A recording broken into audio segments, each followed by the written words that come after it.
Yo-ho-ho, guys. Alright, it's Hyper Thursday, so you know I'm gonna do a hyper tutorial. As requested, we have Ignitia on the stage, and that's what we're gonna look over. Next Thursday, we're looking at Signal, per request as well.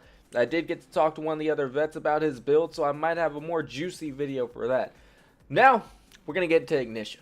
First, as always, I'm gonna level her up so I can get that ultimate there. Notice the ultimate's grayed out. I'll explain that in a second, but let's check out her burning passive. It's called Uncontrolled Burn.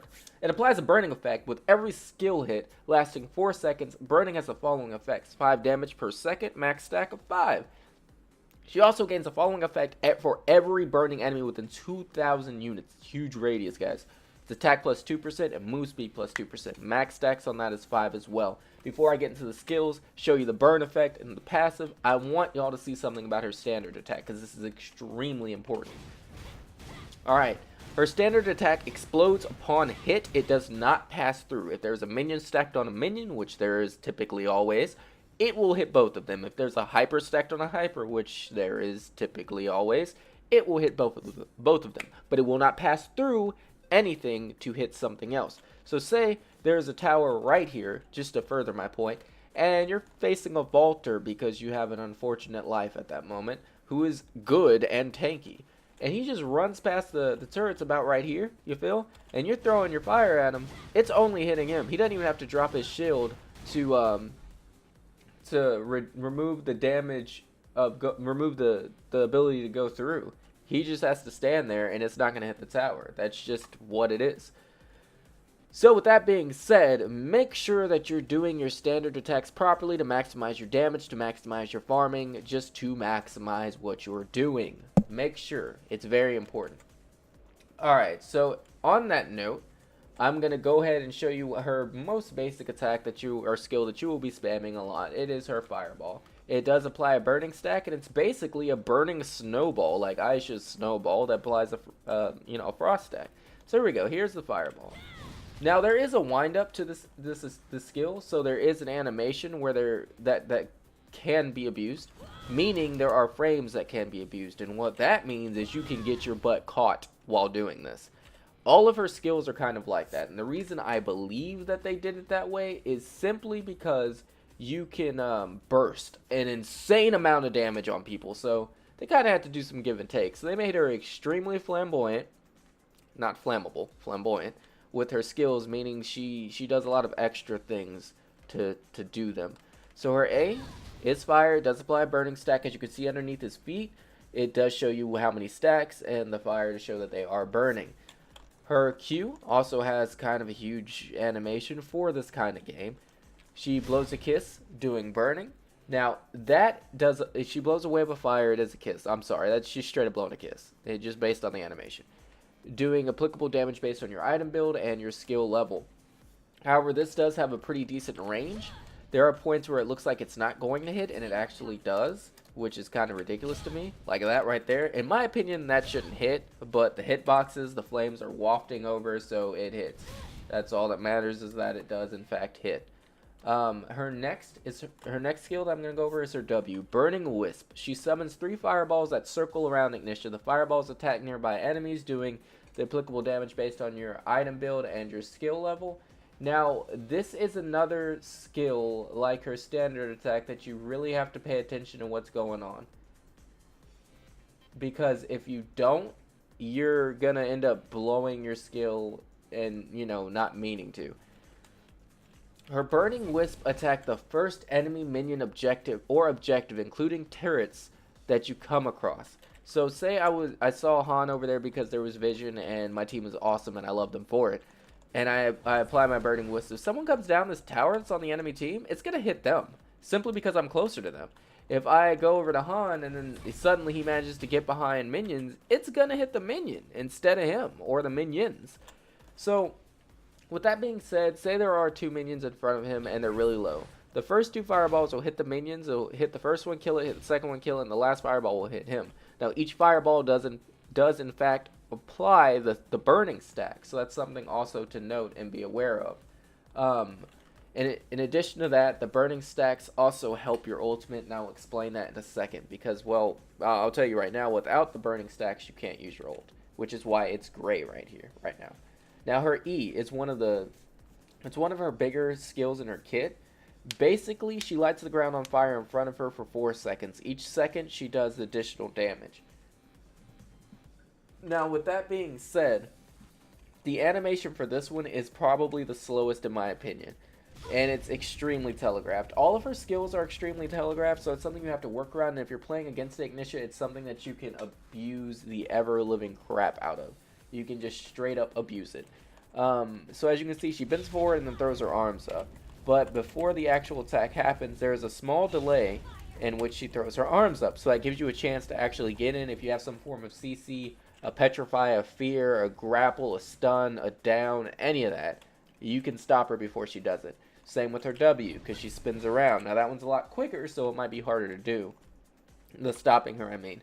And her Q, same thing. She bends forward, does this little booty push out thing, so you can stop her. Even her A, she spins all the way around and does like this dramatic anime baseball throw. Every hyper has frames that you can abuse. Ignitia, in my opinion, has the frames that are the most noticeable and easier to abuse. So be aware of that.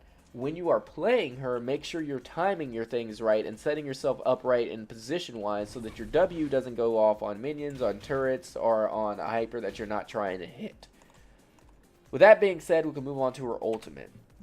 Her ultimate is Burning Blast. It does 143 damage 3 times to all burning enemies within 1,600 units. So everybody that's on fire gets hit by this 3 times. Now, the 143 might seem like a really low number, but the damage is also amplified by 15% by every burning enemy. Alright, so that's a good, like, 60% if you have all 4 hypers on the enemy team burning. Not based on stacks, just for every one of them that's burning. So if you got them all in this little bad boy right here, and then you want to just do it, then, man, just do it. Now, with that being said, I'm going to show you what the actual ultimate looks like. I'm going to get full stacks on this. No one is going to sit in the fire like that, by the way. And I'm going to, bam. Now, it's going to happen to everybody that's, you know, burning in that vicinity. That's visible on the screen. So, I'll show you what I mean. So, he's still on screen, right? Ultimate still goes off. Hold on, let me put it on here. He's off screen a little bit. You can see the damage up here tick. So, the ultimate still went off. If you think, oh, no, that was just the burning damage from E. Hold on, I'll show you again. Damage still goes off. So even if they're a little off screen, that radius, they can still be hit by the ultimate. So your goal is to kind of want to do it while they're on screen so you can make sure that you landed it, but you can hit them when they're a little bit off the screen as well, and the ultimate will still go off. So let's talk about the items real quick now that I've gone over the skills a little bit. Slaughterer's Gators. I get these because lifesteal is also really nice on her, and a trick to the lifesteal, or something that I want you to notice, is her burn does not grant any lifesteal. You know, that's whatever. The burn and bleed on items do not grant lifesteal. However, on her E, every tick of that burn grants a lifesteal. And what I mean by that burn is every tick of the flame hitting from the ground grants a lifesteal proc. Now, I'm going to go into this item, Entwining Flames. It's attack, defense, and crit rate. It gives you a little bit of sustain based on your defense. You're getting some sustain based on your lifesteal. However, this goes hand in hand with that because the passive, it decreases the cooldown of Inferno by 2 seconds, which is, Inferno is the E. And it increases the flame damage cycle by 0.2 seconds, meaning it burns more. Okay, so watch how this is burning. You know, boom, boom, boom, boom, boom, boom. Right there. Now I'm gonna max this item out. Now watch this. Boom, boom, boom, boom, boom, boom, boom, boom, boom, boom, boom, boom, boom, boom, boom. So much more burn. So much more burn, so much more payoff on that skill, so much more lifesteal granted back to you. Her next unique that I get is Fire Scepter. It grants lifesteal and cooldown reduction. You're mainly getting this for the cooldown reduction attack and the enhancement. And it enhances uncontrolled burn, your passive. It grants an additional stack and decreases the enemy defense by 3% per stack. So that right there in and of itself is insane. So it's granting you a gateway to do additional burst damage via your burn. Not to mention, once you have Plasma Cutter, you got this whole bleed thing going on. So you have your passive from the burn and a bleed. They both proc at the same time. So you don't have to worry about, oh, well, I need to time this right. No, my friend. Once you land it, you land it. Next item I'm going to go over is Dragon's Bane. If you build crit on anybody, basically you've seen this item or used this item at least once. It's attack and crit damage. However, what it really is that you're wanting for it is, what you're really wanting it for is the critical damage for additional 20%. So it grants you more crit damage, and everything you do can proc a crit. Now, you're not getting crit chance increase, but the damage is going to be high. At the end of this build, I think you have 170% crit damage, which is insane. And as you saw, he died from the damage over time, from Plasma Cutter, and the bleed on my passive. Now, this item, you can disregard my entire item build if you want to. I really don't care, because this is simply how I build her and my suggestions for her. But this item, I implore you, no matter how you build her, put Emperor's Scepter on there, homie. It'll help you out. Trust me, it will. You don't even have to trust me. Just try it. You'll see what I mean.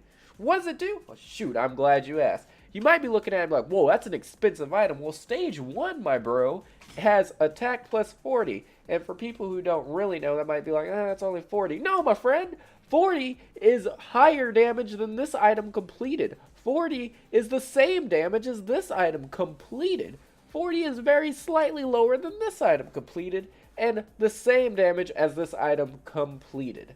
Okay? So with that being said, what about the stage 2? What's all that orange brownish passive? Well, let me tell you.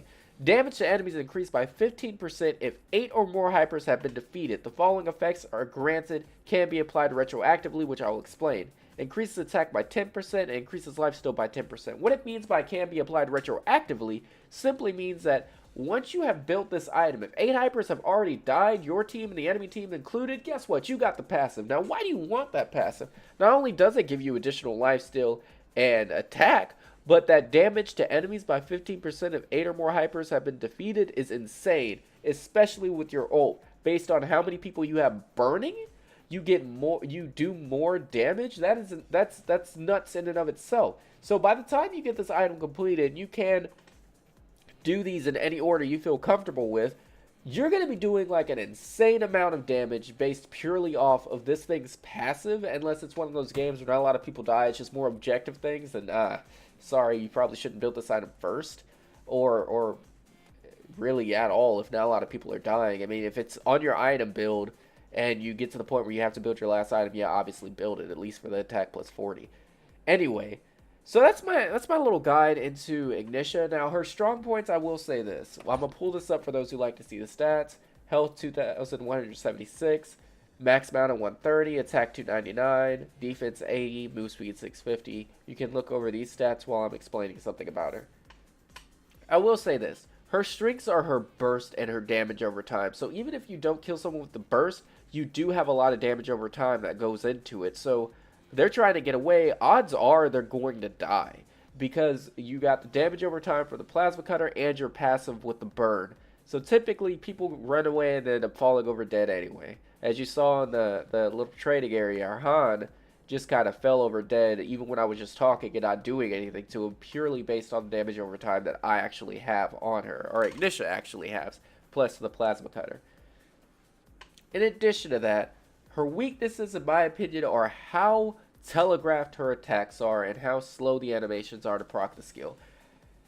She is very bursty, but she could also be caught due to that. So you might be thinking, well, you know, that's kind of a small window. My guy, the hypers in this game are insanely quick. Like, for example, I play a lot of Sonya. Sonya's my babe right now. She's my babe. I love her. If I see you twisting in the air, I'm going to grab you. Period, at the end. I'm not going to let you finish what you're doing. I'm just going to run at you, yank you, and throw you back into my team. It's just as simple as that. But at the same time, if you see a Sonya running at you and you have time to do your W and dash away, you can still hit her with those fireballs, proc the burn, then start turning on her, and your team can turn on her. It can turn into a big mistake for her. So know your animations, know your burst, and you should be solid. Anyway, guys, like I always say, have a great day, morning, noon, or night, whatever it is, wherever you are. Get a good cup of coffee, tea, milk, water, whatever it is you're drinking. Get a good yo-ho-ho in there somewhere. As always, this is my Hyper Universe Hyper Thursday. I'll be doing another one for Signal on next Thursday. I'll be trying to do more than one video a week. but we'll see how that goes. I am moving currently, so there's a lot of things going on. I will be doing different content. I'll get back on Divinity as well, and I will be doing some other things. I'm gonna try to do a new video set every Monday, but I'm not sure about that as of right now too. But I will catch you guys on the next one. Have a good one, and this Monolith Brook Shadows signing.